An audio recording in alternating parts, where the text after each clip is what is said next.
중앙재난안전대책본부가 지난 17일 사회적 거리두기 조정안을 발표했는데요. 이 지침에 따라 수도권은 성당 좌석의 10%, 비수도권은 20%까지 대면 미사가 가능해졌습니다. 하지만 마스크 착용 의무화 조치 등을 위반할 경우 과태료가 부과될 수 있다는 점도 잊지 말아야 합니다. 김영규 기자의 보도입니다. 수도권은 2.5단계, 비수도권은 2단계 유지에 나란히 기존 지침 일부 조정.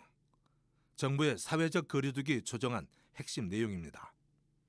먼저 수도권은 정규 미사와 예배, 법회 등 위험도가 낮은 종교 활동의 경우 좌석 기준으로 10% 이내 참여가 허용됩니다. 다만 이용자 간 2m 이상 거리 두기는 유지해야 합니다. 종교시설 주간 모임이나 식사도 여전히 금지됩니다. 특히 기도원과 수련원, 선교시설 등에서는 정규 종교활동 외에 모든 모임과 행사를 할 수 없습니다. 성당에서 혼배미사와 장례미사를 봉헌하는 것은 가능합니다.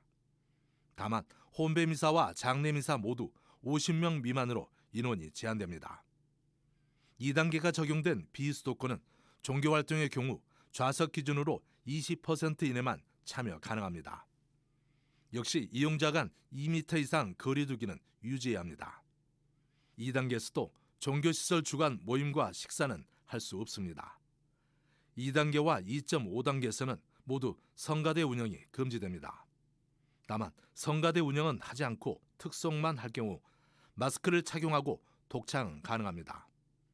종교시설 관리 운영자는 좌석 또는 바닥면에 거리두기 지점을 표시해 이용자에게 안내해야 합니다. 이와 함께 개별 공간과 건물 출입구 등에 같은 시간대 출입 가능한 인원을 게시하고 안내해야 합니다. 미사 주례자도 신자들과 마찬가지로 마스크를 써야 합니다. 이는 성당에서 자체 유튜브 방송을 송출할 경우에도 해당됩니다. 이에 비해 지상파나 케이블, IPTV 등을 통해 송출되는 미사 중계는 방송 출연에 해당돼 주례자는 마스크를 벗을 수 있습니다. 종교시설 관리 등 운영을 위해 불가피하게 모임 개최가 필요한 경우에는 거리두기, 마스크 착용, 음식 섭취 금지, 출입자 명단 관리 등을 한 뒤 모일 수 있습니다.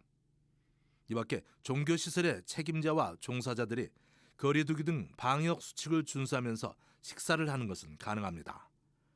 이번 사회적 거리두기 조정안의 적용 기간은 오는 31일까지입니다. CPBC 김영규입니다.